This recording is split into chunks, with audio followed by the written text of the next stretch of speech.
Bem, como estávamos discutindo na última aula sobre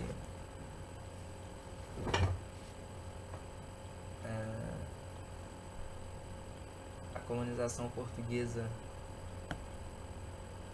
nos trópicos, ou seja, entendemos aqui na última aula como funcionava e como funcionou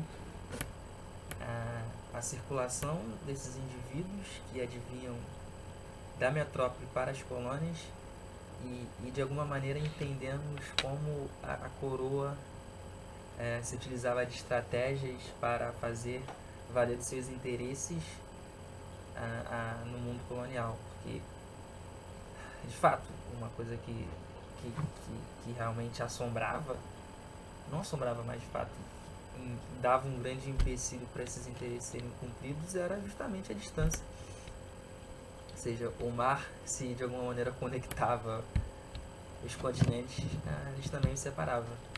Então, o mando colonial, o mando metropolitano nas suas colônias, ela não era algo tão fácil de se lidar. Pelo contrário, era necessário muitas estratégias para que, de fato, a empresa colonial desse certo para Portugal. E falávamos justamente nessa última parte dessa locomoção de indivíduos nobres da primeira linha portuguesa, da primeira nobreza de Portugal, da corte portuguesa, circulando aí nesse império.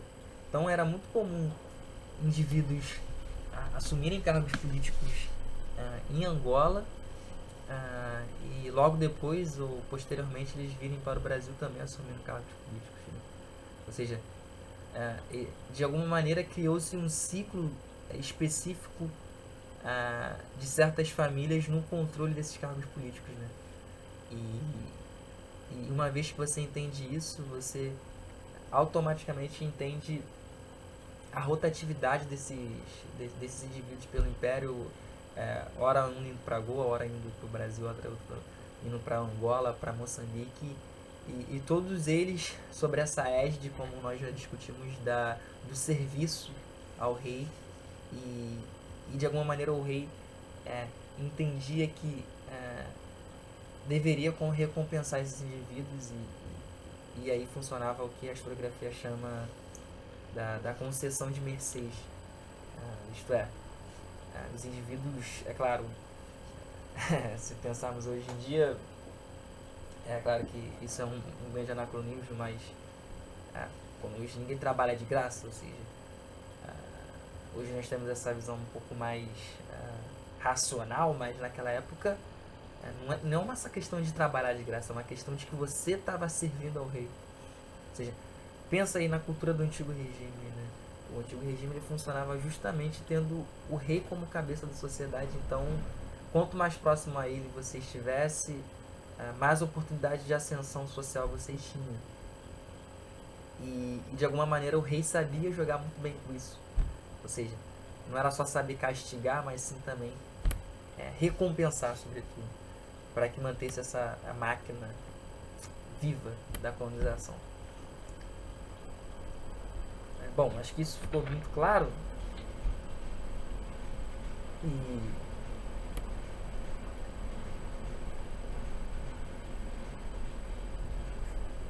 subsequente a isso, um conceito que é primordial para entendermos o Império Português é o conceito de patrimonialismo, que está intimamente ligado a toda essa exposição que fizemos até então. Tudo bem? Patrimonialismo é um conceito desenvolvido e muito bem elaborado e desenvolvido pelo sociólogo Max Weber, e que de fato esse conceito ele nos ajuda a entender justamente esse mundo que a gente está falando, do mundo colonial, sobretudo, entender um aspecto importante da vida social no antigo regime. Por que digo isso? Então, antes da gente chegar lá, é importante a gente explicar o conceito em si. Então, o que o Weber está entendendo por patrimonialismo? Patrimonialismo vem da palavra patrimônio. Então, o Weber entende que essa política do rei de enviar indivíduos para o além-mar, enviar os seus súditos, os seus vassalos para o além-mar, é uma atitude, antes de tudo, privada. O que seria isso? Os territórios para quais ou para onde esses indivíduos estão indo, eles são territórios, antes de tudo, pertencentes ao rei. Então, a grosso modo, o que Weber está dizendo é que quando esses indivíduos eles saem de Portugal e vão para o além-mar, eles não estão indo para lugares cujos quais são territórios, enfim, estrangeiros, ou não digo estrangeiros, mas que não são do rei. Pelo contrário, esses territórios fazem parte do patrimônio total do rei. Ou seja, o rei, ele é, de alguma maneira, o dono, o cabeça de todo esse território no além-mar, e o vassalo, ele tinha por primazia, por iniciativa, justamente cuidar desse patrimônio. Entende? É a ideia justamente daí que ele chama de patrimonialismo, ou seja, é uma cultura política, é um regime político, um comportamento político que é baseado na preservação e manutenção e, sobretudo, engrandecimento desse patrimônio do rei. Então, isso, claro, gera algumas consequências muito importantes para a gente discutir. E aí eu vou enumerar algumas. A primeira,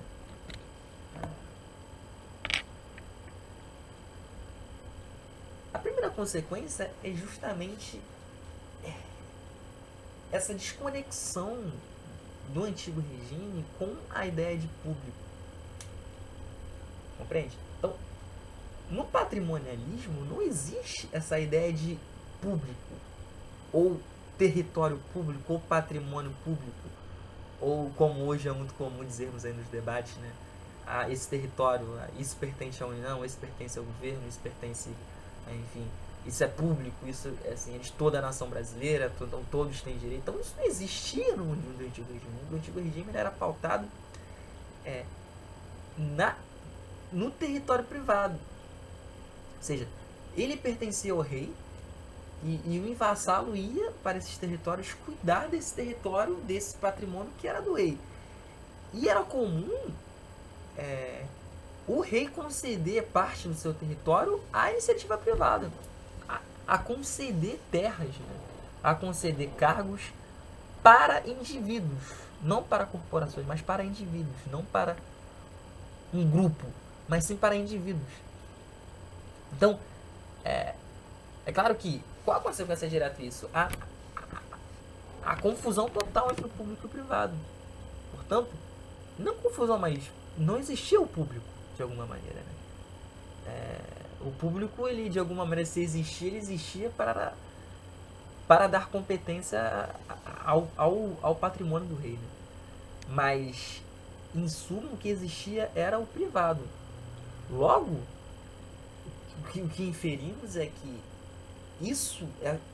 esse costume, esse comportamento político, ele propiciou, de alguma maneira, a ascensão de elites senhoriais nos territórios ultramarinos.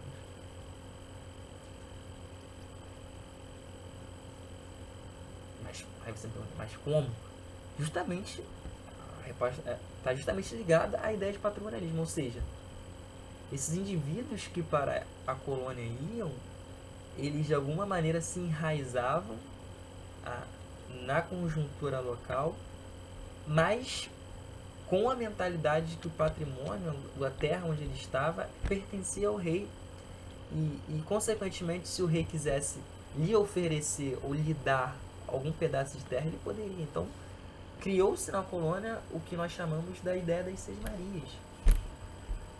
O que eram as Seis Marias? Mas eram justamente indivíduos que tinham o aval do rei na colônia de dar terras para certos indivíduos, dar terra para outros.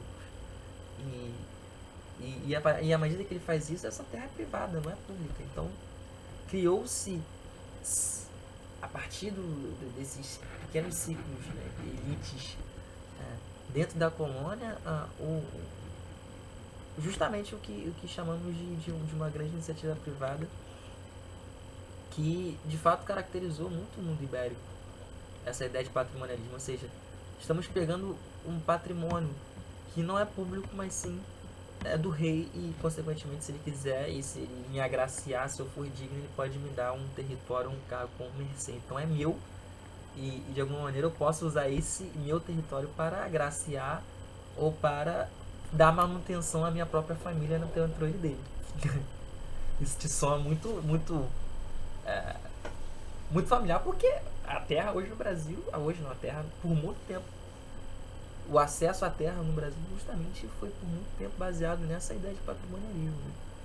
Ou seja, essa terra do rei, ele como mercê, como privilégio, como recompensa, deu a minha família, e agora a minha família que está no controle dela, até a nossa família de alguma maneira dar a outro. Então, não existe ideia do público, do Estado. Isso aí vem muito depois com o surgimento do Estado Nacional, que vem aí a ideia de público. Mas na configuração ibérica existia muito essa ideia de patrimonialismo do Weber, que ele está colocando justamente é isso, a ideia de não ideia do que era o público, mas sim sempre o que é o privado. Embora, claro, que eles não sabiam, isso aqui é privado, mas isso aqui é do rei e de alguma maneira temos que cuidar desse território do rei.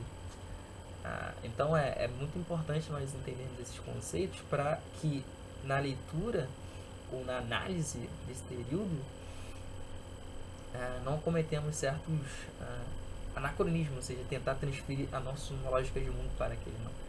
Na verdade, é que existia a lógica daquele mundo era totalmente diferente. E é importante esses conceitos para a gente, de alguma maneira, conseguir compreender bem determinados períodos na história. Tudo bem? Bom, acho que podemos encerrar por aqui, pessoal. Essa ideia de patrimonialismo é muito importante, então vamos tentar retomá-la na próxima aula, beleza? Até mais.